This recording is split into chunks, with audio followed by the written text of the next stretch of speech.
So I'm going to start this off with a joke because this has gone on for way too many years and there's way too many things that are interwoven for me to really extrapolate it all and find everything and live through it all over again. So the joke is the mafia have decided to get into online crime to keep up to date.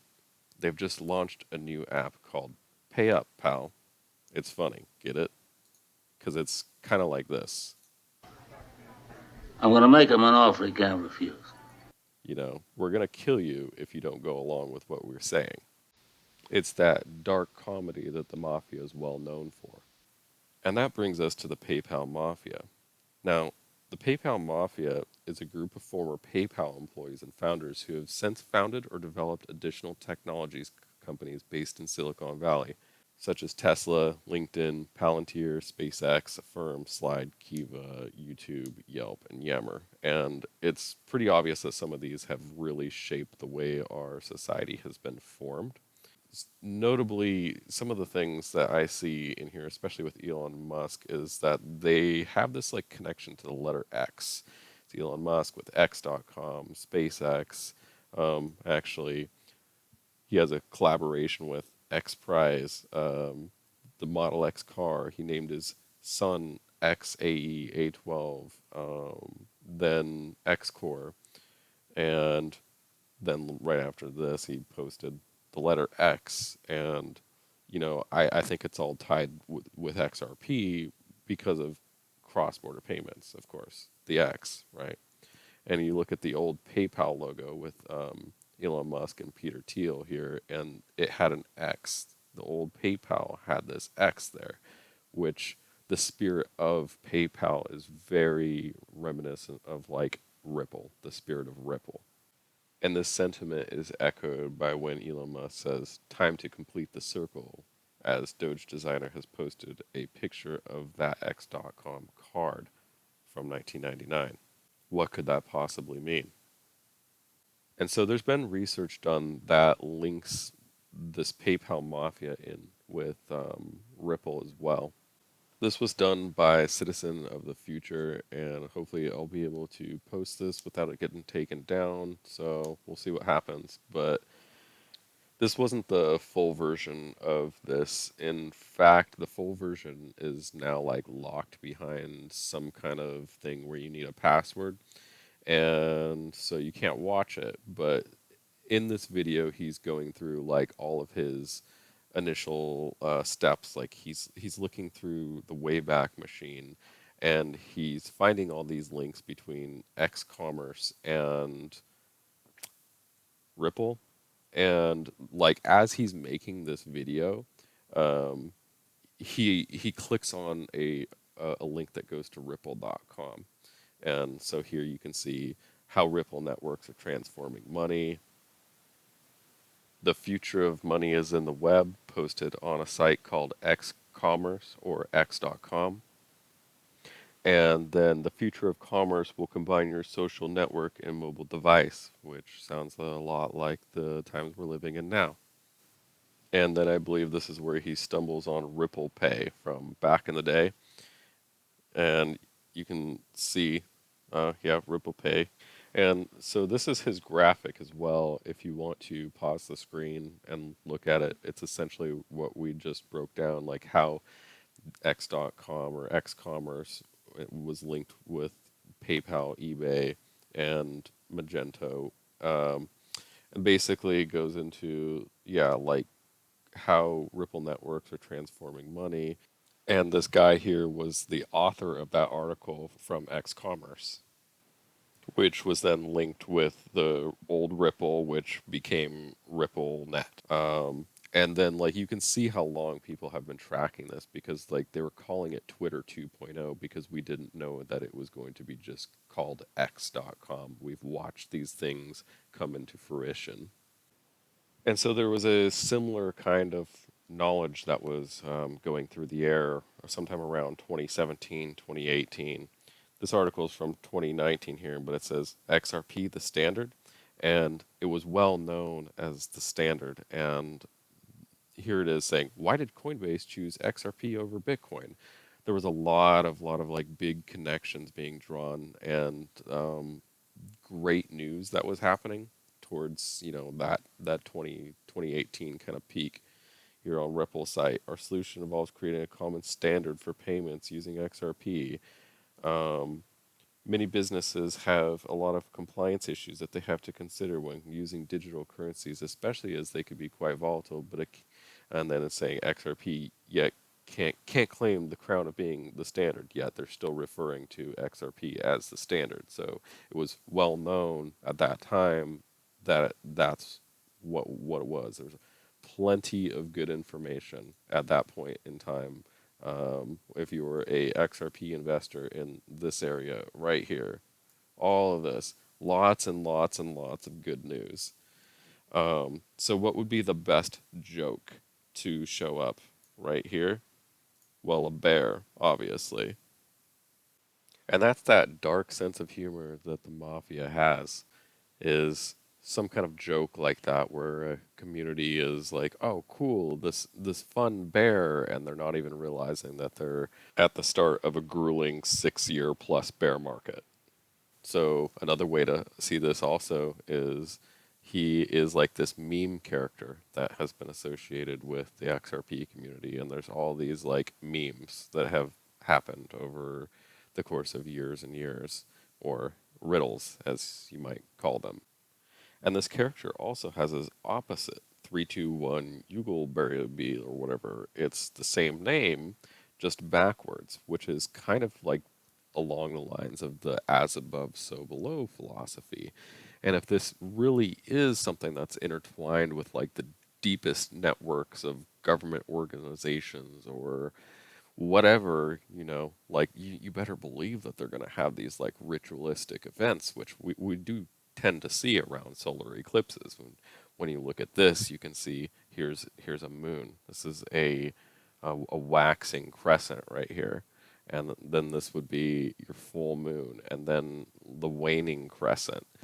And that's pretty interesting, right? In a way, it's like this character is your initiation into the mafia, so to speak, or their way of molding and ritualizing the community. Another strange thing with the inception of Ripple is you can see the original authors here are Arthur Brito, David Schwartz, and Ryan Fugger. Now, the thing is, Arthur Brito, he's this guy, and it's just a picture of a South Park character. He's only following two people, just basically a ghost. So it's strange that there's this like fictional character that's tied in with one of like the main creators of RippleNet, right? Which is really interesting in itself because it sounds a whole lot like what? Bitcoin. Bitcoin has this anonymous creator, Satoshi Nakamoto, and there's these emails that were exchanged. These are the Satoshi emails, and so we knew about this in 2018, 2019 kind of era, same kind of time frame. And in this exchange here, they're talking about, so a key aspect of Bitcoin, it says, my choice for the number of coins in distribution schedule was an educated guess. It was a difficult choice because once the network is going, it's locked in and we're stuck with it. So at this point in time in this email, Bitcoin's not even live yet. And this is written from Satoshi Nakamoto, who then says, Ripple is interesting in that it's the only other system that does something with trust besides concentrate it into a central server, Satoshi.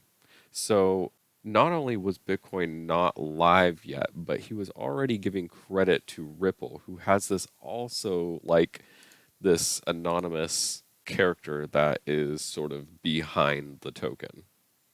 And so, for whatever reason, the bear has pointed to 589 over the years, and there's lots of speculation about what 589 could be. And, well, nobody really knows, but one thing that I seem to think it could very well be is some kind of correlation between Elon Musk and David Schwartz's birthday. Because if you see, Elon Musk was born on 6/28 of 71, David Schwartz on November 16th of 1969, and you punch that into a date calculator, and it does indeed give you exactly 589 days. So it's kind of just like this joke, right? And it could be possibly construed as some kind of dark humor because of how many years we've been in the dark for not knowing exactly what 589 is. Is it a price? Is it a code? Is it what?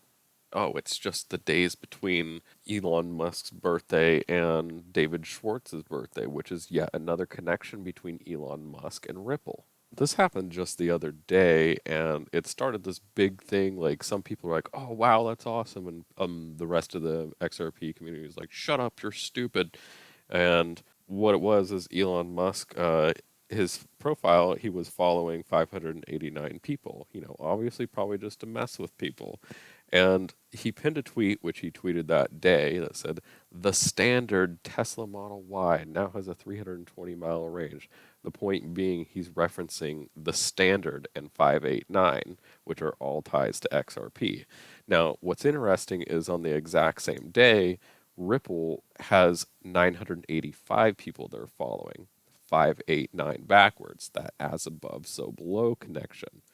And same thing with Brad Garlinghouse, 589 following. So all of them are connected essentially on that day, which was May the 4th. And this one has some verification of that are screenshots taken from that day. And another tweet on May the 4th was, "Despite a massive bot purge, the X platform has reached another all-time high in usage this month on May 4th." So you have the standard, you have X, you have the all-time high, you have the 589 connection, and it's all happening. Also, his son turns 4 on the 4th, which that was interesting because his son's name is X. And so all of this is happening on May the 4th, which I think is just kind of some sort of like subliminal messaging of just like, the whole thing that Bearable Guy says, like perseverance, may the 4th be with you. Now, if you've been holding XRP since 2018, then obviously you needed a little bit of that May the 4th. Because one of the funniest jokes that happened was when the SEC sued Ripple.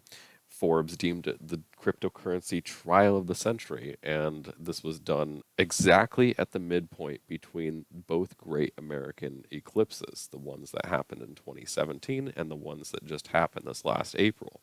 The intersecting point in time was the exact moment that Ripple were sued. So there's that like weird esoteric connection to the solar system. But the wild thing is at the same time, Elon Musk had been talking about Dogecoin and building up this like Dogecoin following for quite some time. And this says here, Musk seemed to tweet about Doge as sort of a joke. And we did. We saw this like gradual increasing amount of talk with Doge that was going on, and then we get to this tweet that happened on the same day, or essentially the same day, when Ripple were sued by the SEC. Elon Musk says one word, Doge. And if you look at the price chart, what happened exactly on that day of December 20th, you can see that this was the moment that XRP just tanked, like really bad. And at the same time, Dogecoin just goes hilariously like straight up, just like straight up. Like this is the run that everyone in the XRP community thought was going to happen. Like this is still going up. This is like 2 days after, XRP is in court, essentially. And I'm still pulling that candle, still pulling the candle, still pulling the candle. And so this flippening here is that dark sense of humor. And like I guarantee all XRP holders thought that that was the run that was going to be happening at that point, but it wasn't. Instead, what was happening was this hilarious lawsuit taking place between the middle of two eclipses. And at the same time, you have Elon Musk tweeting, "It's inevitable," with the Dogecoin standard, the XRP standard that we mentioned earlier, and it taking over the global financial system, which clearly another dark joke, right? Because if you're an XRP holder, you could see that was what it was positioned to do, but instead it starts slipping away from the top positions, and Dogecoin flips XRP in May. And that has to be the biggest slap in the face to everybody in the XRP community, which I believe is what explains to this day why the majority of XRP holders seem like they hate meme coins. But the Doge saga continued for months and months, and we saw more and more tweets. Here's one saying, "No highs, no lows, only Doge. Dogecoin is the people's crypto. Who let the Doge out?" And this keeps going until Saturday Night Live, basically. One of the tweets along the way was this one, where Elon Musk says, "Frodo was the underdoge. All thought he would fail, himself most of all." And what you see there at the top is actually XRP. In a way, it's kind of like he's saying XRP is the underdoge because everyone thinks it would fail, including you, most of all. And so, getting back into Doge here, it continues on until Saturday Night Live, basically, when it crashes. And what's interesting is that what Doge is a elected official, basically, from the former republics of, Venice or whatever. And so a magistrate, um, also one of the definitions, is a judge or justice of a local or inferior court, a justice of the peace, or a judge in a court having jurisdiction over the trial of misdemeanors and preliminary hearings involving felonies, or a public official with the chief administrative power in a district or region. And what we saw on the price chart was Doge taking control, taking power. And in the legal system, we saw the SEC lawsuit unfold. So, oddly enough, even the meaning of the word Doge is tied in with what was going on with XRP. And so this bit of humor was touched up upon a little bit between Elon Musk and David Schwartz as well, so establishing a further connection there. Elon Musk said he was taking Tesla private at $420. This happened in 2018, and he was sued by the SEC. And years later, David Schwartz says, "I'm taking XRP private at $420, funding secured." He emphasizes it's a joke, but that's the point. Both figures are joking about 420, so it highlights how the connection between them is shared frustration with the SEC's regulatory overreach. Both Ripple and Tesla were sued for issues relating to securities. So many people criticize these kind of tweets by emphasizing, "It's a joke, man. It says so right there." And yes, it's a joke. That's the entire point. They're joking together, and that's what connects them. You don't joke with people you don't like. One thing we can be certain of is there's absolutely zero hostility between Ripple and Musk. In fact, the connections go much deeper, as we explored earlier. There's also zero hostility between Brad Garlinghouse and Elon Musk. This happened around the time the Hinman emails were released during kind of the bottom of the bear market. And Brad Garlinghouse says the SEC wants you to think that it cares about disclosure, transparency, and clarity. Don't believe them. When the truth eventually comes out, the shamefulness of their behavior here will shock you. To which Elon Musk actually replied, "No way." And it's short, but it's sweet because it's showing that connection, that same connection there again. They both are connected through their hatred of the SEC. And this connection isn't up for debate. Most people are probably familiar with this clip from 60 Minutes where they're going over the same tweet that we were just talking about. So let's listen to this real quick. Considering taking Tesla private at 420, funding secured. The SEC disputed that claim and charged him with securities fraud. The case was settled with Musk agreeing that his communications relating to the company, including Twitter, would be overseen by his board. Have you had any of your tweets censored since the settlement? No. None. Does someone have to read them before they go out? No. So your tweets are not supervised? The only tweets that would have to be, say, reviewed would be if a tweet had a probability of causing a movement in the stock. And that's it? Yeah, I mean, otherwise it's, hello, First Amendment. Freedom of speech is fundamental. But how do they know if it's going to move the market if they're not reading all of them before you send them? Well, I guess we might make some mistakes. Who knows? Are you serious? Nobody's perfect.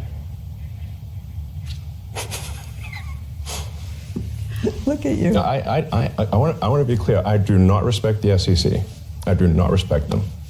But you're abiding by the settlement, aren't you? Because I respect the justice system. And so I can't help but see how upset Elon appears to be at the end of that clip. Unless that's allergies, this dude has a ton of passion about what he's saying. So much that maybe he'd want to dismantle the entire financial system.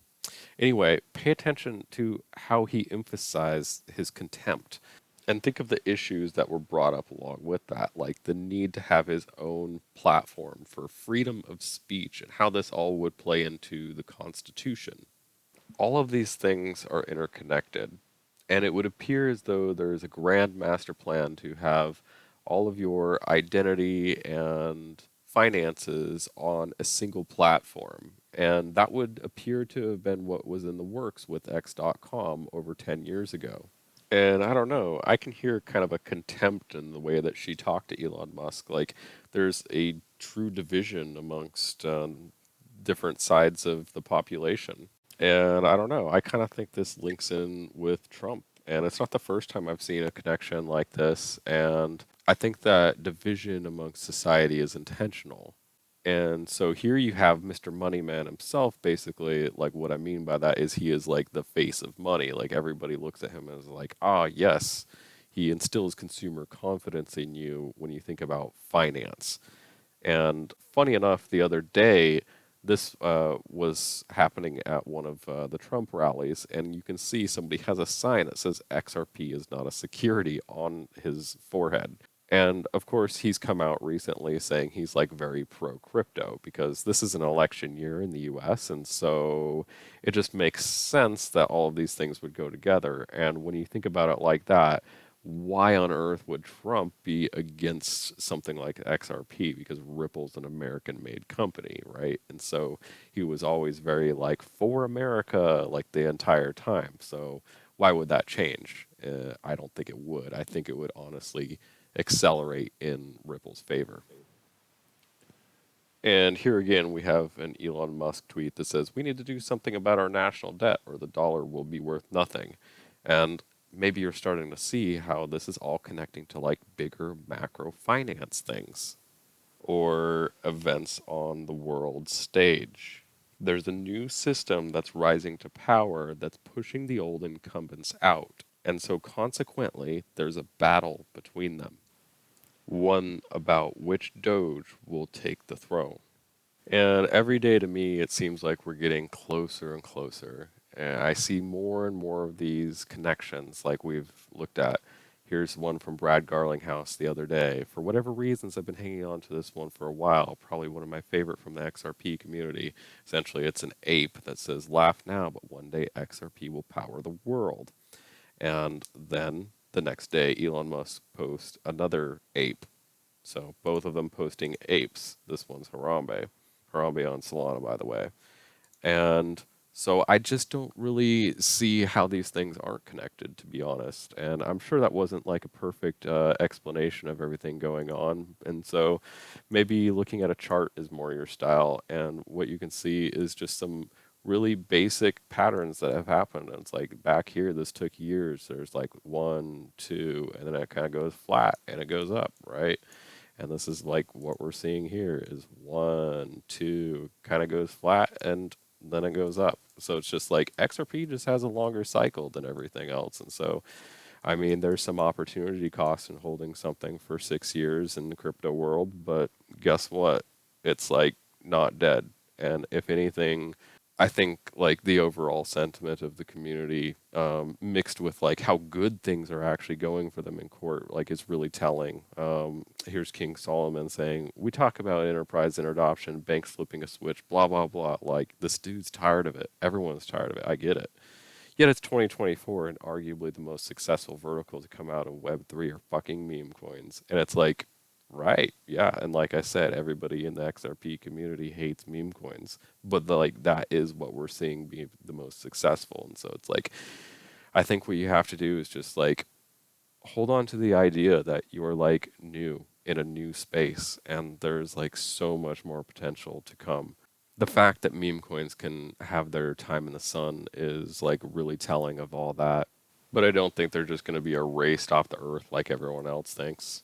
Meme coins are like really good tools for adoption, for getting people interested in crypto. It's like you see a meme and then you like want to like get into the space. So they're not going to just like stomp on all that work. Anyway, one of the key points is just that dark sense of humor that the mafia has. And we know the PayPal mafia and their connections to Ripple. And think about the way that these people might joke. Like they bring a bear into the picture at the top of the market, and then they have Doge, which is like a judge of sorts, go on a massive bull run when XRP is like collapsing, and then there's this shakeout here, which nobody names. And you think about like all of the things that have happened, and you just have to understand that at the same time, like there's a lot of like positive things that are happening for the space and for Ripple. So no matter how long you've been in the space, don't get discouraged, because in my opinion, we're right about here. And if you ain't holding, that really funny punchline is about to sock you in the face. What? Just, you're funny. You mean, So? let me understand this, because maybe it's me, I'm a little fucked up, maybe. But I'm funny how? I mean, funny like I'm a clown, I amuse you. I make you laugh. I'm here to fucking amuse you. What do you mean funny? Funny how? How am I funny? Not just, you know how you tell the story. What? No, I don't know. You said it. How do I know? You said I'm funny. How the fuck am I funny? What the fuck is so funny about me? Tell me. Tell me what's funny.